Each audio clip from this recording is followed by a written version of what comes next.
जी, संत आशाराम जी बापू को बंदी जो बनाया गया है, ये बिना सबूत उनको जेल में डाला गया है और उनके खिलाफ में कोई सबूत नहीं है। जैसा मैंने बताया है कि बापू जी को 31 अगस्त को गिरफ्तार किया गया और उसके 8 दिन पहले 11 साल पहले की बात कर रहा हूँ मैं, 22 अगस्त को बीजू जोसेफ कमिश्नर जो है वो खुद ये मेडिकल रिपोर्ट लेके, लड़की की मेडिकल रिपोर्ट लेके कह रहे हैं कि लड़की की मेडिकल रिपोर्ट में लड़की कुंवारी पाई गई है, लड़की का कौमार्य सुरक्षित है, उसके ऊपर खरोच भी नहीं आई हुई है और लड़की की जो एफआईआर है उसमें भी कहीं कोई बलात्कार का उल्लेख नहीं है, कोई शब्द ही नहीं है। तो फिर बापूजी को जेल में जो डाला गया है बिना सबूत, ये पूरी तरीके से अन्याय है और हम इसको जो है जुडिशियल टेररिज्म कहेंगे।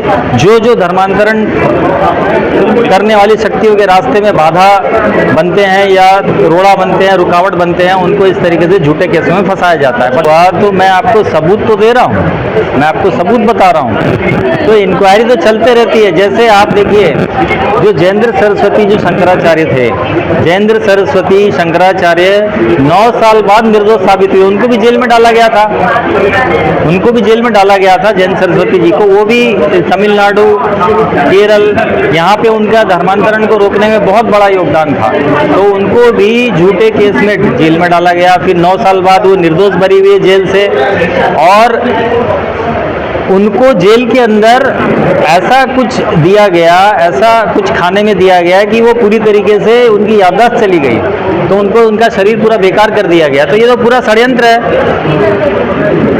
ये पूरा षड्यंत्र है। नाम मुकेश जैन है, मैं धर्मरक्षक श्री दारा सेना का राष्ट्रीय अध्यक्ष हूँ।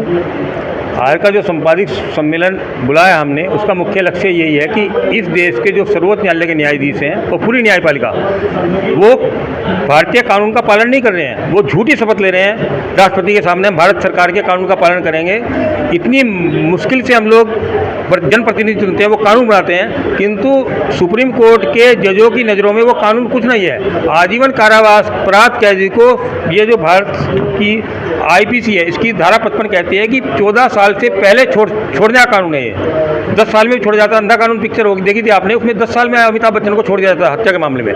किंतु क्योंकि दारा सिंह एक देशभक्त है, उसको नहीं छोड़ेंगे। जितने भी आतंकवादी हैं, नक्सलवादी हैं, देशद्रोही है, उनको इसलिए सुप्रीम कोर्ट उनको छोड़ने में अग्रणी रहता है। आज तक किसी नक्सलवादी को उन्होंने फांसी नहीं दी।